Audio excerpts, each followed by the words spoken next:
Yo, what's up? I'm Travis from TH Studios. If your mixes sound thin, distorted, or weak, your gain staging is probably off. Let me show you how to gain stage properly. Okay, so I'm going to show you a session and talk about gain staging. I'm going to pull up a session here. I recorded everything here at my studio. This song is actually getting sent out to get mixed, but I want to show you this song to show you what I did to get a good gain stage.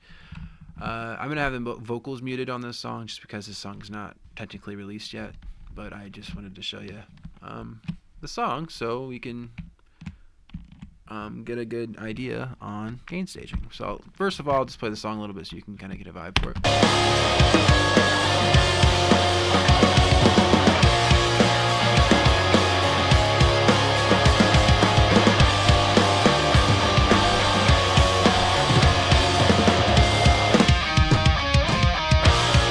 So you got an idea.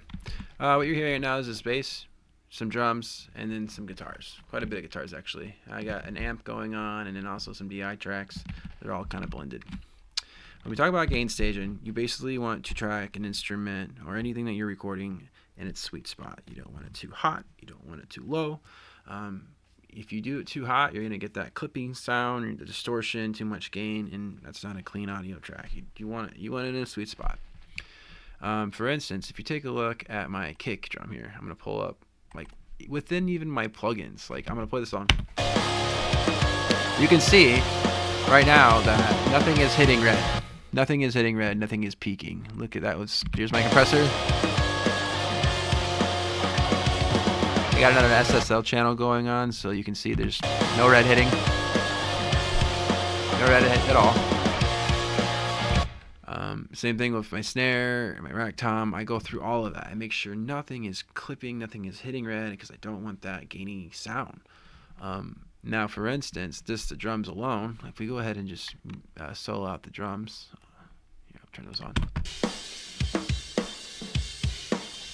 I have my kick bust all the way here too, and that's also not peaking out. And all I really have going on my bus is just some EQs, blended some EQs, and again, none of them are hitting or even coming close to peaking at all. There's a lot of headroom there.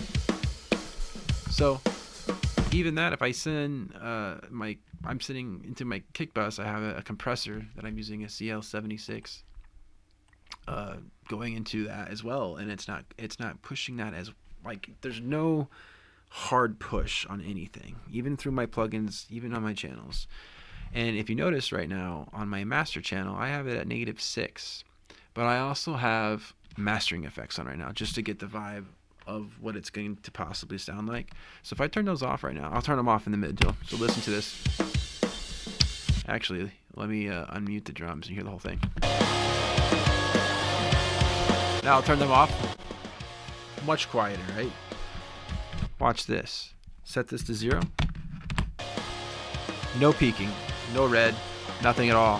If I push this up all the way to 10, still nothing. That's how much headroom I'm giving them, the mixing and mastering engineer, to be able to push it. Or myself, if I was going to mix this or master it, I could literally push this song pretty hard without it clipping anywhere, which gives you way more options to make everything sound more balanced throughout the whole song. Now, if you do that through your drums, your guitars, your vocals, your bass, and you get that sweet spot throughout the entire song, you won't have any issues whatsoever with any gain staging. That means if you throw a plugin on, it won't sound ugly. It would actually help the audio out. But yeah, that's the majority of gain staging. Just make sure that you gain stage everything properly so everything is more well balanced at the end. Thanks for watching.